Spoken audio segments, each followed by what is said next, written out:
For more than a year, Russia has focused its attention on the city of Pokrovsk, situated in the Donetsk Oblast of eastern Ukraine. What began as a campaign hatched with high expectations by Vladimir Putin has evolved into a grinding, brutal battle with heavy costs, and the outcome remains far from resolved. The strategic Pokrovsk is more than just another frontline town. It is regarded by many as a key logistics hub, a gateway into Ukraine's industrial east. By seizing it, Russia would gain a firmer foothold into the Donetsk region and threaten deeper Ukrainian supply lines and defensive positions. Ukrainian military sources say Russian forces are trying to sever those supply routes and bypass Pokrovsk via adjacent settlements. Reuters plus to Russia single quotes S expectations and the manpower gamblerly in the offensive.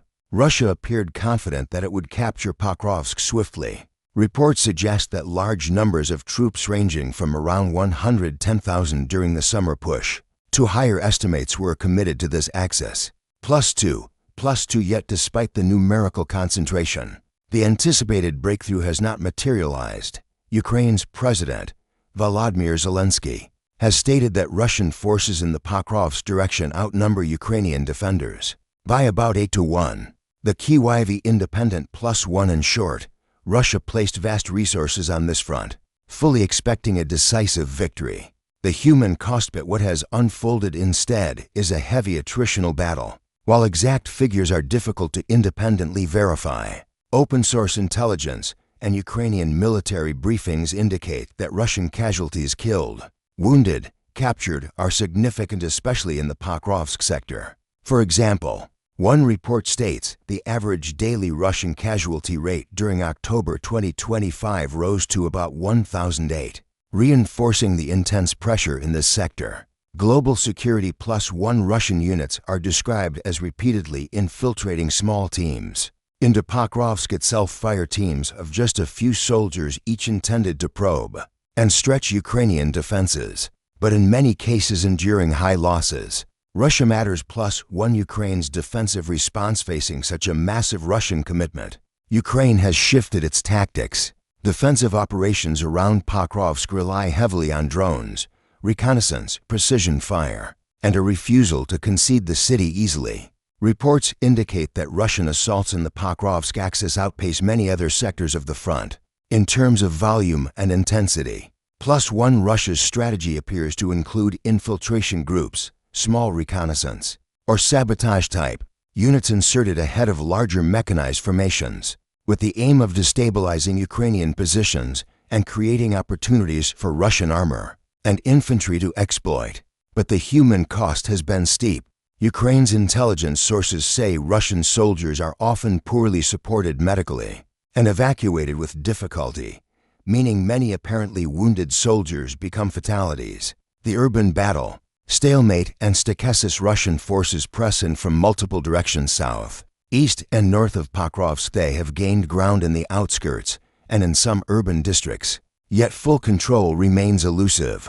Observers warn that the fall of Pokrovsk would mark Russia's most significant territorial gain since the capture of other major towns in the Donbas. The Guardian Ukrainian military sources deny that Pokrovsk is fully encircled, though the corridor remaining for resupply and reinforcement is said to be narrowing. Russia Matters.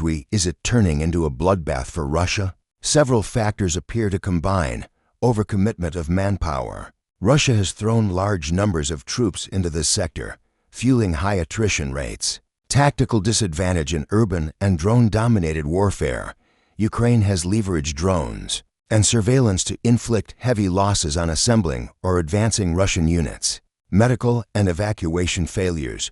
Russian wounded reportedly often do not receive timely evacuation or treatment, contributing to higher fatality ratios among those injured. Terrain and prepared Ukrainian defenses. Urban fighting favors defenders. Russia must attack built-up zones and contend with drones and small unit tactics that Ukraine seems to have mastered here. The broader implications. The fate of Pokrovsk matters beyond its own borders.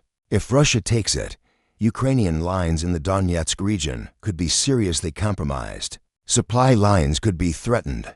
Ukrainian defensive depth could be reduced. On the other hand, If Russia continues to bleed manpower without decisive gain, the cost becomes politically and militarily unsustainable. Russia's own strategic narrative claims that it has liberated or taken thousands of square kilometers of Ukraine this year. For example, Putin proclaimed that nearly 5,000 square kilometers were captured in 2025. Reuters, but much of that gain is incremental, and the high losses in the Pokrovsk sector may offset morale and manpower benefits. Outlook as of early November 2025, the battle remains very much undecided. Ukrainian forces retain defense of Pokrovsk, according to official Ukrainian statements. The Guardian +1, but the Russian push is relentless, and Ukrainian commanders acknowledge the situation is difficult and dynamic. The flow of drones, the logistics situation, reinforcements, and battlefield attrition will all shape what happens in the coming weeks or months. From a strategic perspective, Russia seems willing, at least for now, to sustain heavy losses to capture Pokrovsk. Ukraine appears determined to hold and even counterattack in the sector. Which side cracks first may determine the direction of the war in Donetsk for 2026, for over a year. Russia has been pushing toward Pokrovsk, a city in the Donetsk region that has become the center of one of the bloodiest battles of the war. What Vladimir Putin imagined as a quick and decisive offensive has turned into a grinding, catastrophic stalemate. Russian troops have been trying to take the city for months,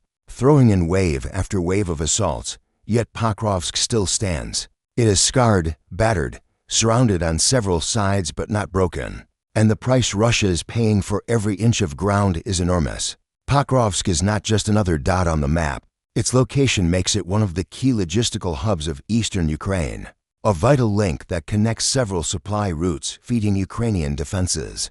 Across the Donetsk front, whoever controls Pokrovsk controls a gateway to the heart of the Donbas. That is why Russia has dedicated so many troops to capturing it. Reportedly, over 100,000 soldiers concentrated around this single direction. During the summer campaign, Ukrainian intelligence says Russian manpower along the Pokrovsk axis outnumbers Ukrainian defenders by as much as 8-1. On paper, that should have been enough to overwhelm the defenders, but in practice, it has led to horrific attrition. The fighting around Pokrovsk has been relentless. Russian forces assault the city daily, sometimes hundreds of times in a single week, using everything from tanks and armored vehicles to infantry storm units. These constant attacks have earned Pokrovsk the grim reputation of being a meat grinder. Ukraine reports that in October alone, Russia lost about 25,000 soldiers in the sector, with nearly all the deaths confirmed on video from first-person view drones. Even if one assumes that the true figure is somewhat lower, the losses are staggering. It would mean roughly 900 dead Russian soldiers per day, a rate that surpasses even the worst months of fighting earlier in the war. Ukrainian drones have become the defining weapon of the Pokrovsk defense. They hover constantly over the battlefield, scanning every field, every trench, every armored column. Russia's assaults, often carried out in daylight and with little air cover, present ideal targets. FPV drones race toward Russian vehicles, strike from above, and capture the explosion in real time. The footage returns instantly to the operators, who use it both for confirmation of kills and for adjusting their next strikes. Entire Russian columns have been annihilated before even reaching the Ukrainian line. Behind this high-tech precision lies a peculiar system of incentives that Ukraine has created for its drone operators, known as the Army of Drones bonus system. It awards soldiers with points for every verified hit or kill, points they can exchange for new drones and equipment. It has turned drone warfare into something that resembles a digital game, though the stakes are real, and the results lethal. Ukrainian officials say this system has helped multiply their effectiveness on the front, motivating drone pilots to push harder, take more risks, and keep the skies above Pokrovsk deadly. The Russian side, by contrast, appears trapped in a strategy of brute force. Instead of adapting to the realities of drone warfare, it keeps sending small infiltration groups and poorly trained conscripts into the city. These groups, sometimes just 5 or 6 men, are ordered to sneak into Ukrainian positions, to cause confusion and draw fire. They rarely survive. The idea seems to be to stretch Ukraine's defense thin, forcing its troops to chase intruders while heavier Russian units prepare another assault. But the tactic consumes lives at a terrifying rate. Each infiltration group that dies becomes another statistic in the vast, anonymous total of Russian losses. Reports from Ukrainian intelligence and Western media describe an even darker aspect of Russia's tactics: the use of soldiers who are gravely ill. Several accounts claim that units containing men with serious diseases, HIV, hepatitis, or other infections have been pushed to the front lines. These so-called infected units are marked with colored armbands identifying their conditions. According to Ukrainian sources, Putin's generals use them as expendable manpower, reasoning that these men were already condemned by illness. Their presence on the battlefield, aside from being morally repugnant, also serves to unsettle Ukrainian troops forced into close combat with them. It is a twisted combination of psychological warfare and cruelty. Meanwhile, the ratio of Russian wounded to dead has become unusually small. Normally, in a modern army, several soldiers are wounded for every one killed, thanks to medical evacuation and battlefield medicine. In Russia's case, the ratio has fallen to about 1.3 wounded per death, suggesting that many who could have survived are being left to die. Poor tactical medicine, lack of evacuation vehicles, and indifference from commanding officers mean that injured soldiers often bleed out where they fall. Every failure to retrieve the wounded inflates the death toll further, turning Russia's offensive into an even bloodier disaster. For Ukrainian soldiers defending Pokrovsk, the scenes are nightmarish. Drone footage shows fields littered with destroyed armor and corpses. The smell of fuel and burned metal hangs in the air. Yet morale among Ukrainian defenders reportedly remains high. They know they are holding one of the key lines of defense in the east. If Pokrovsk falls, the door opens to deeper Ukrainian territory. If it stands, Russia's entire campaign in Donetsk could stall for another season. Every drone operator, every infantry squad, every artillery crew understands what is at stake. Despite the devastation, the Ukrainian army has managed to rotate units in and out of the Pokrovsk front, bringing in fresh forces and equipment. Supplies continue to reach the city through a narrow but functioning corridor from the west. Russian claims of full encirclement have so far been denied by Kyiv. The fighting within the outskirts is intense street by street, house by house, but the center of Pokrovsk remains under Ukrainian control. Western analysts note that Russia's failure to modernize its tactics lies at the heart of the problem. After nearly 4 years of war, the Russian military still relies on mass assaults reminiscent of the 20th century. It compensates for lack of precision with sheer numbers, hoping to wear down Ukraine through attrition. But as long as Ukraine maintains its technological edge with drones, precision artillery, and intelligence from Western allies, that strategy yields diminishing returns. Each failed attack erodes Russian manpower and morale, while strengthening Ukraine's defensive confidence. The economic cost for Russia is rising as well. Replacing the thousands of destroyed vehicles and lost soldiers drains its resources.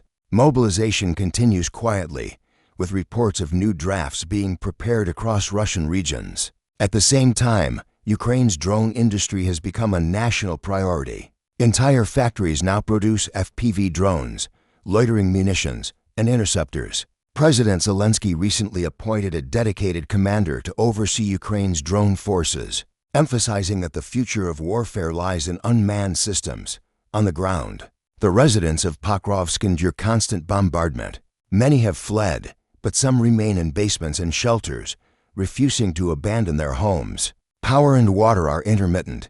Volunteer groups risk their lives to bring food and medicine. The front line sometimes shifts just a few hundred meters from their doors. Every explosion shakes the earth and reminds them that survival itself has become an act of defiance. What happens next in Pokrovsk could determine much of the war's course in 2026. If Russia continues to pour troops into the city, it may eventually seize it, but at a catastrophic cost. If Ukraine holds, it will prove that even under enormous pressure, a smaller, better organized force with modern technology can stop a much larger invader. Either way, Pokrovsk has already become a symbol of Russian desperation, of Ukrainian resilience, and of a new kind of warfare defined not by tanks and trenches, but by drones circling endlessly above a shattered city dot as winter approaches. The ground hardens and the nights grow longer. Russian artillery continues to pound the outskirts, and Ukrainian drones continue to strike back. Each side waits for the other to tire first.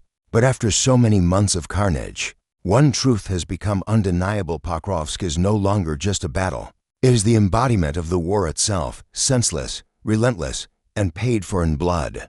CHATGPT, the war around Pokrovsk shows no sign of slowing. Each new day brings the same rhythm of destruction. Russian artillery strikes at dawn, Ukrainian counter-battery fire by mid-morning, the buzzing of drones overhead throughout the afternoon. By nightfall, the city is lit not by electricity, but by explosions and tracer fire. Both sides have adapted to this rhythm, though in very different ways. For the Ukrainians, it has become a test of endurance. For the Russians, a test of how much human life they are willing to spend for a few hundred meters of ground. At the edge of the city, Ukrainian engineers have built layers of fortifications. Trenches are lined with tires, metal sheets, and sandbags. Behind them, small teams of drone operators sit in makeshift bunkers filled with monitors and battery chargers. They operate round the clock, their screens glowing in the darkness as they guide drones toward enemy positions. Each pilot knows the landscape intimately: every burned-out building, every crater, every path where Russian soldiers try to crawl forward. The operators' call signs are known more than their names. They are voices in the static, trading coordinates, warnings, and quiet words of encouragement. Many of these operators are volunteers who learned to fly drones long before the war from racing clubs, construction work, or hobbyist circles. Now they are soldiers, improvising war machines from commercial technology. A cheap drone that once filmed weddings now carries a grenade. A racing drone, once built for sport, has become a weapon capable of destroying a tank. Ukraine's improvisation has outpaced Russia's industrial might, at least in this particular battle. The defenders' creativity turns every garage and basement into a workshop. The Russians still rely heavily on their numbers. Satellite images show massed concentrations of troops and armor along the approaches to Pokrovsk, especially to the southeast near Novohrodivka and Hrodivka. Each concentration is followed by a predictable pattern: reconnaissance, artillery preparation, then an assault. The assaults come in waves: platoons of soldiers moving behind armored personnel carriers, trying to close the distance before Ukrainian drones find them. Rarely do these assaults succeed in more than temporary gains. The survivors retreat, dragging their wounded if they can. The dead remain scattered across the fields until the next attempt. Among Ukrainian soldiers, there is both pride and exhaustion. The defense of Pokrovsk has lasted longer than anyone expected. It's not even a city anymore, one soldier told a journalist from the Kyiv Independent. It's ruins and mud, but we're still here. The defenders understand that their success in Pokrovsk has symbolic weight. If they hold, it will be another example like Bakhmut, like Avdiivka before its fall, of how Ukraine can resist even when outnumbered. Yet they also know that every day of resistance demands more lives, more ammunition, more strength that is increasingly difficult to find. Russian propaganda continues to declare progress. State television broadcasts claim that Pokrovsk is almost surrounded, that Ukrainian troops are fleeing. On the ground, these claims feel like mockery. Ukrainian and Western observers confirm that while Russian forces have entered some outer districts, they have not secured the city center. Still, the pressure is real. The roads into Pokrovsk are under constant fire. Supply trucks race through them at night, headlights off, guided only by GPS and the faint outlines of ruined buildings. Each trip could be their last. The city itself is a ghost. Whole neighborhoods are empty. In the downtown area, most buildings are shattered. Shards of glass crunch underfoot. The smell of damp concrete fills the air. A few civilians remain, mostly the elderly, or families too poor or too proud to leave. They live underground, venturing out only when shelling pauses. Volunteers bring them food, water, and medicine, often at great personal risk. When asked why they stay, the answers are always the same: this is our home, everywhere. There is the constant presence of drones. They are the new language of war in Pokrovsk. Ukrainians listen for the distinctive whine of enemy FPVs and scramble for cover. Russians fear the same sound coming from above.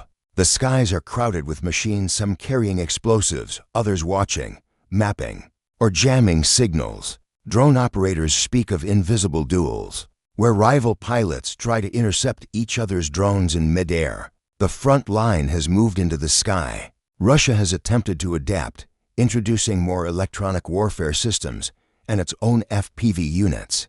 But Ukrainian forces often outmatch them in coordination and innovation. The defenders use layered control frequencies, constantly switching channels to avoid jamming. They have even begun to deploy interceptor drones designed to crash into incoming Russian drones before they reach their targets. Every new tactic is born from necessity. Beyond the battlefield, Ukraine's drone industry has become a national movement. Factories across the country produce thousands of small drones each month. Civilian tech companies, university labs, and military engineers collaborate through online networks. The Army of Drones program connects these efforts, ensuring that new designs reach the front quickly. Pokrovsk has become the testing ground for many of these innovations: autonomous target recognition, extended range transmitters, and even AI-assisted flight paths. Each successful strike not only destroys a Russian vehicle, but also teaches Ukraine how to fight better. For Russia, the losses are becoming unsustainable. Independent analysts estimate that the overall casualty count in the war has exceeded 1 million, with Pokrovsk responsible for a growing share. Videos circulating online show Russian soldiers complaining about lack of ammunition, poor leadership, and futile attacks. Some speak of being sent into battle with no medical evacuation plan, knowing that if they are wounded, they will be left behind. The Kremlin denies these accounts, but the patterns repeat in report after report. Despite the scale of loss, the Russian government continues to push new conscripts to the front. Mobilization notices spread across distant regions: Siberia, Dagestan, Yakutia, reaching men who once thought the war was far away. Some arrive in Pokrovsk without proper gear or training, only to vanish within weeks. Others surrender, using Ukraine's I Want to Live hotline, which offers a chance to defect safely. For every captured soldier, Ukraine gathers more intelligence about Russian movements and morale. The human toll of this war defies statistics. A Ukrainian medic stationed near Pokrovsk described nights spent treating both Ukrainian and Russian wounded. "They all bleed the same," she said. "But when you see how many of them Russia throws away, you start to understand this is not a war for victory, it's a war to feed a dictator's pride." Her field hospital operates out of a school basement. The walls are cracked, the electricity unreliable, yet every day she and her team save lives. As autumn turns to winter, the battlefield transforms. The mud hardens under frost, and visibility worsens in the short daylight. Russian artillery uses the frozen ground to move heavier equipment closer. Ukraine counters with long-range strikes on ammunition depots and command posts. Each side prepares for the next phase of the battle, knowing that winter favors defense, but that the coming spring will bring renewed offensives. Pokrovsk sits in the center of this cycle, absorbing the blows of two armies and giving nothing back but rubble. Outside observers debate whether Russia can sustain its current rate of losses. Economically, it still funds the war through oil revenues and domestic propaganda. Politically, Putin portrays the fight for Pokrovsk as proof of Russia's resolve. Yet every dead soldier weakens that narrative. The war that was meant to show Russian strength has exposed its fragility instead. In Ukraine, fatigue coexists with determination. The country's population has shrunk.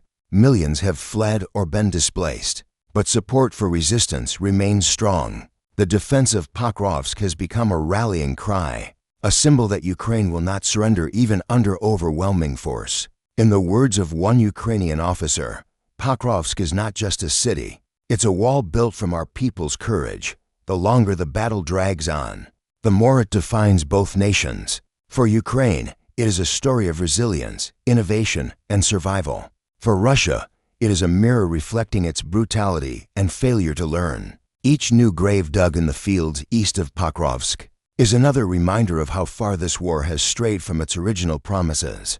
The Russian army wanted glory. What it found was endless mud and death. As night falls again over the shattered city, the buzzing of drones resumes. Somewhere in the darkness, a Ukrainian operator locks onto a column of vehicles moving toward the outskirts. The signal is clear, the target marked. A small drone dives silently through the cold air, a streak of light against the horizon. Seconds later, another explosion joins the symphony of war that has echoed over Pokrovsk for a year. The battle continues, without rest, without mercy, without end in sight. Pokrovsk endures, a city reduced to ruins, yet still unbroken, standing as a monument to how much suffering a single name on a map can hold. The frost deepened as November turned to December. Pokrovsk was now a city of whispers and echoes, where every street had its ghosts. The trees stood black and leafless, the fields around them white with rime. Snow covered the twisted metal of tanks and the frozen bodies that no one dared to retrieve. From the air, the city looked like a wound in the earth, a gray scar surrounded by trenches that ran like veins into the countryside at dawn. The mist would hang low over the ruins. Ukrainian soldiers moved carefully through the haze, their breath steaming through scarves. The cold made the war quieter. Guns jammed, boots cracked, the sound of engines carried farther. But even in silence, danger was everywhere. Drones did not sleep, and neither did the men who flew them. The constant buzz in the air was like the hum of 1,000 insects, invisible but always near. In one of the shattered apartment blocks, a Ukrainian squad had turned a second-floor flat into a lookout post. The walls were pockmarked with holes. The wallpaper still showed faded flowers from the time when families lived there. The soldiers joked softly among themselves to hide the fear. They boiled tea on a camping stove and passed around a shared cigarette. One of them, a 20-year-old from Kharkov, kept a small notebook in his pocket. In it he wrote the names of his fallen friends. He said he was afraid to forget them, afraid that someday when the war ended, their faces would fade. Down below, a team of volunteers unloaded boxes of food and medical supplies from a pickup truck. They moved quickly, their boots slipping on the icy road.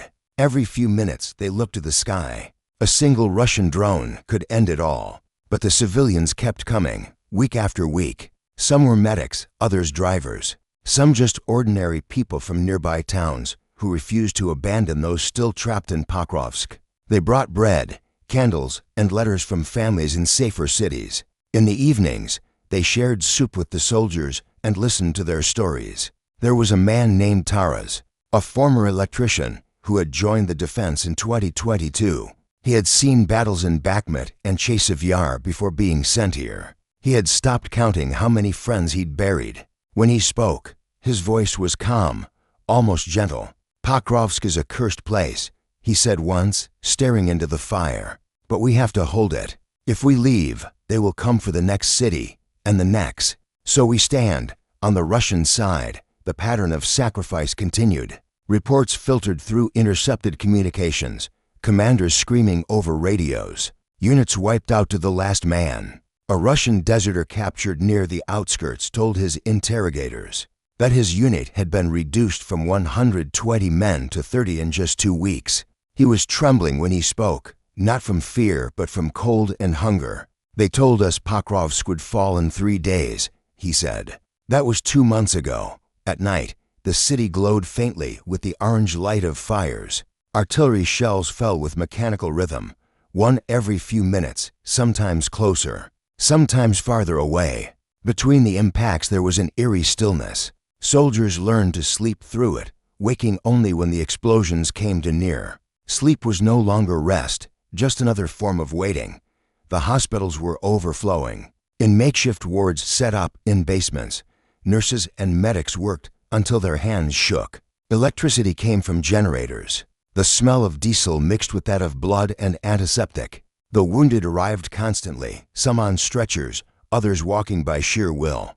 There were not enough morphine doses, not enough bandages, not enough time. A medic named Lara, who had once studied literature in Kyiv, wrote in her diary, "There is no longer day or night, only the wounded and the dead. Sometimes I forget which one I am speaking to. Above all, the drones ruled the battlefield." Their operators, often just teenagers or men in their early 20s, had become both executioners and witnesses. Each flight was a moment of life and death. They guided their small machines over Russian trenches, searching for movement. When they spotted a target, they dropped their explosives with surgical precision. Sometimes they watched the enemy run. Sometimes they saw them freeze. The footage, recorded automatically, went into data archives that might one day be studied in military academies. But for those who flew the drones, it was not strategy, it was survival. The enemy adapted slowly. Russian units began deploying jamming equipment, but Ukraine responded with stronger transmitters and pre-programmed flight paths. It became a duel of invisible waves. In this cold and gray landscape, the battle for Pokrovsk had turned into a war of signals and screens, as much as bullets and shells. Yet beneath all the technology, the suffering remained ancient and human. By December's end, the number of Russian assaults had passed 300 in a single month. Each new attack was smaller than the last, the soldiers younger, the equipment older. Ukrainian scouts reported seeing Russian troops advancing in civilian vehicles, their uniforms mismatched, some carrying rifles from the 1980s. Still they came. The Russian generals seemed willing to grind their men to dust for the sake of one city that refused to yield. Ukrainian morale held, but the cost was immense. Supplies were scarce, and the defenders were exhausted. The commander of the Pokrovsk sector sent a message to Kyiv: "We can hold, but only if the world remembers us." Aid continued to arrive: ammunition, vehicles, drones, though not always fast enough. Each box that made it through the fire zone felt like a miracle. When the new year came, there were no celebrations. The soldiers gathered quietly in a ruined cellar. Someone found a small bottle of vodka. They shared it among 10 men. Outside, the snow was falling heavily, muffling the sounds of distant artillery. For a brief moment, it seemed peaceful. One of them began to sing an old folk song, his voice hoarse but steady. Others joined in, softly at first, then louder. The song carried through the broken streets, a fragile sound in a world of steel and smoke. In Moscow, Putin delivered his traditional New Year's speech, boasting of advances and heroism. His words echoed across Russian television screens, far from the front lines where frost covered the dead. The distance between his speeches and the reality in Pokrovsk could be measured in thousands of lives. When morning came, Ukrainian drones took off again, slicing through the icy air. The war resumed as if nothing had paused. Russian artillery answered. The fields shook. Snow turned red, then black. Through winter, the defenders of Pokrovsk endured hunger and cold. Yet the line held. Every day that passed was a victory measured not in meters gained, but in survival. The city's name became a whisper across Ukraine, a symbol of stubborn resistance. Parents told their children, "Our boys are still in Pokrovsk." In villages hundreds of kilometers away, people lit candles and prayed for those in the trenches. By February, rumors spread that Russia was preparing another major push, this time with new units redeployed from elsewhere in the Donbas. The soldiers in Pokrovsk knew what that meant: more bombardments, more assaults, more death. But no one talked of retreat. The city had become a promise. One evening, as the sun set behind the ruins, Taras stood on the roof of what used to be a school. He watched smoke drift over the horizon and listened to the faint hum of drones. "They think they can drown us in blood," he said quietly.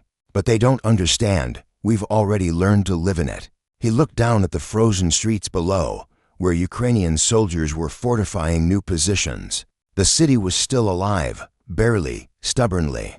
And as long as Pokrovsk breathed, so did the spirit of a nation that refused to die.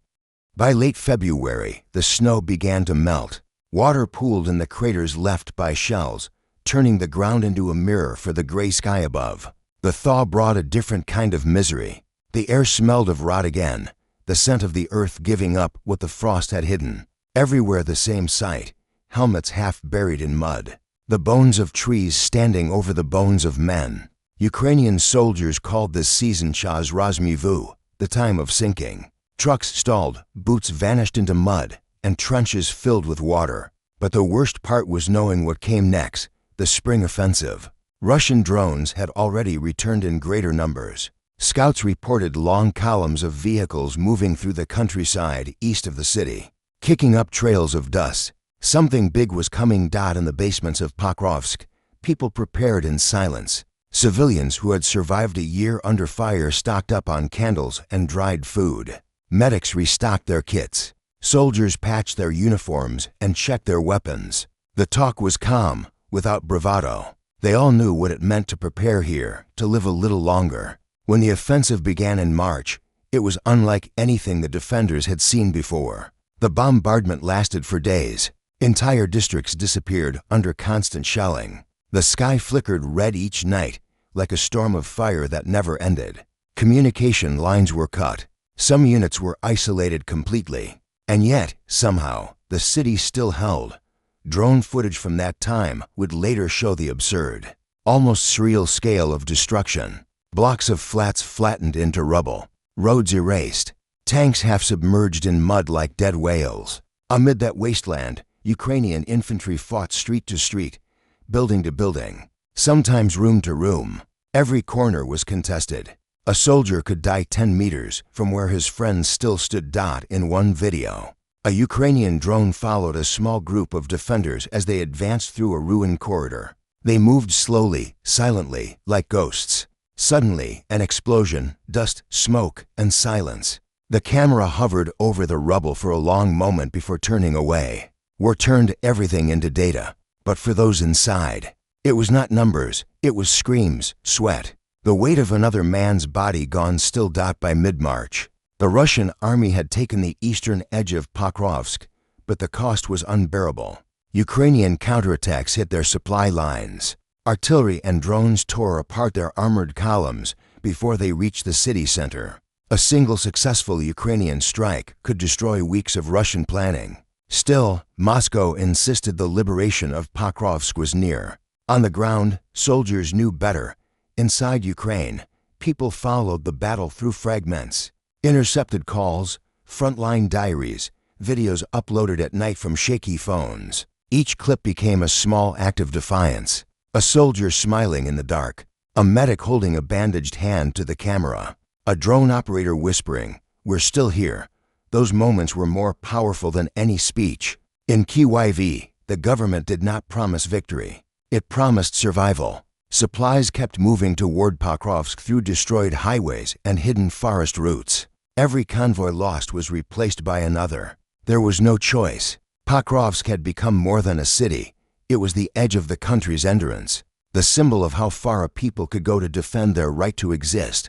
Among the defenders, fatigue had turned into something else, not courage, not hatred, but a kind of cold clarity. They no longer asked why. They simply did what had to be done. A young soldier named Maxim wrote to his mother, "If we stop, they will come to Dnipro. If we fall, they will call it victory. So we don't stop. That's all you need to know." She received the message a week after he was killed. By April, the front stabilized again. Russia had burned through tens of thousands of men for a handful of ruined blocks. Pokrovsk was still Ukrainian, scarred, half empty, but unbroken. The defenders began to push back, small steps at first, then with growing confidence. Drone operators found new Russian positions to strike, new convoys to ambush. They began to reclaim not territory, but time, a few more days, a few more lives saved. Spring came in full, and with it, the first green on the trees. Amid the ruins, weeds and wildflowers began to grow. Life always returned, even here. Birds nested in the broken windows of apartment towers. Children's drawings still clung to the walls of bombed-out schools. Faded suns, blue skies. The word peace in uneven letters. For those who survived, Pokrovsk became a name spoken with reverence. Not a victory, not yet, but something deeper. It was proof that even under endless assault, something inside Ukraine refused to yield. The soldiers who fought there would later say that the city taught them the real meaning of freedom. Not flags or speeches, but the act of standing one more day when no one believes you can. By early summer 2026, the front would finally shift again. Ukraine's long-planned counteroffensive, born of months of exhaustion and preparation, would begin to push the Russians back from the outskirts. When the first supply route reopened fully, journalists entered what was left of the city. What they found was silence. Streets where grass grew through asphalt, charred vehicles still smoking in the sun. And in the middle of it all, a Ukrainian flag, torn, blackened by smoke, but still flying from a bent antenna on a rooftop. A soldier who had been there since the first days told them quietly, "Pokrovsk is gone, but it's ours." No one would ever count exactly how many died there. Estimates varied, tens of thousands, maybe more. But for the people who lived through it, numbers meant nothing. What mattered was that they had endured.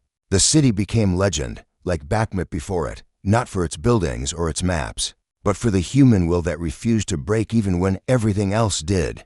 Years later, veterans would return to that place of mud and ruin. They would walk through the empty streets where their friends had fallen, touch the walls where they had carved their names, and listen to the silence. Some would plant flowers. Some would simply stand, saying nothing, because Pokrovsk did not need words anymore. It had already spoken, in fire, in blood, in the unyielding heartbeat of those who refused to die.